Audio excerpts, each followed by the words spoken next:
নির্দিষ্ট ফি দিয়ে এখন জাতীয় পরিচয়পত্রের সংশোধন করতে হলেও এ সংক্রান্ত সেবার মানের কোনো উন্নতি হয়নি, বরং ভোগান্তি আছে আগের মতোই। তাছাড়া নতুন নির্দেশনার কারণে সরকারি চাকরিজীবীরা তাদের পরিচয়পত্রের সংশোধন করতে গিয়ে পড়েছেন বিপাকে। কর্তৃপক্ষ বলছে সীমাবদ্ধতা সত্ত্বেও সর্বোচ্চ সেবা তারা দিচ্ছেন। রিপোর্টে জানাচ্ছেন আরাফাত সিদ্দিক। জাতীয় পরিচয়পত্রের ভুল সংশোধন করতে আগে একটি মাত্র জায়গা ছিল আগারগাঁওয়ের ইসলামী ফাউন্ডেশন ভবনে অবস্থিত জাতীয় পরিচয়পত্র অনুবিভাগ। এখন নিজ নিজ উপজেলা থেকে এর আবেদন করা যায়। তারপরও চাপ কমেনি এই প্রকল্প অফিসে।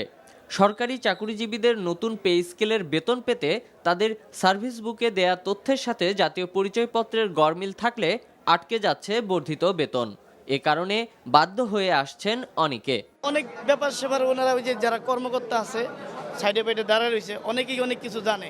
তাদের কাছে জিজ্ঞাসা করলে একটা কথার উত্তরও দেয় না। কয় লাইনে যান, খালি কয় লাইনে যান। সিস্টেমও হচ্ছে না। মনে করলে এই যে লাইনটা দাঁড়াচ্ছে না, নিচের লাইনে আছে, নিচে ওই রুমে আছে। আমি একজন সরকারি কর্মচারী, আমার সার্ভিস বুক ফটোকপি করে দেওয়া আছে, ওখানে বয়স নির্ধারণ করা আছে, আমার প্রত্যয়নপত্র দেওয়া আছে, আমার অফিস সুপারিশ করছে। তারপরেও আমাকে এই যে 3 মাস পর্যন্ত ঘুরানোর পরে আমাকে বলে ম্যাজিস্ট্রেটের লাগবে, সুপারিশ লাগবে বয়সের জন্য। আমাদের যে ভোটার আইডি কার্ডের সিরিয়াল দিচ্ছে, মনে করেন 2-3 মাস 4 মাস পরে তারিখ দিচ্ছে ডিএড, এটা অনেক বিলম্ব হচ্ছে। আমরা তো সবাই সাফার করি এই ব্যাপারগুলো। নিবন্ধন বিভাগের মহাপরিচালক জানান 2 মাসে প্রায় 2.5 লাখ সরকারি চাকরিজীবীর পরিচয়পত্রের সংশোধন সংক্রান্ত সেবা দেয়া হয়েছে।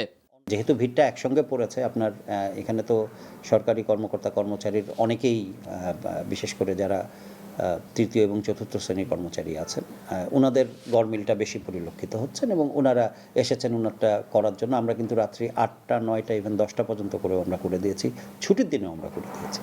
গত বছরের সেপ্টেম্বর থেকে জাতীয় পরিচয়পত্রের সংশোধন করতে নির্দিষ্ট ফি নেওয়া হচ্ছে, কিন্তু এই অর্থের বিনিময়ে কি বাড়তি কোনো সুবিধা পাওয়া যাচ্ছে? টাকা দিয়ে করার জন্য সেবার মান বাড়বে বা সেবার মান কমবে, বিষয়টা তো সেটা না।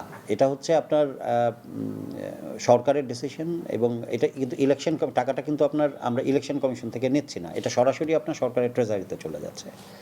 তো এখানে আপনার বিষয়টা হচ্ছে যে আপনি এত বড় একটা যে কর্মযজ্ঞ আছে, এটাকে সাস্টেনেবল করার জন্য কিন্তু আপনার এগুলোর প্রয়োজন আছে। তিনি আরও জানান, শীঘ্রই দেয়া হবে জাতীয় পরিচয়পত্রের স্মার্ট কার্ড, এতে ভোগান্তি আগের চেয়ে কমে আসবে। Arafat Siddique, NTV news, Dhaka.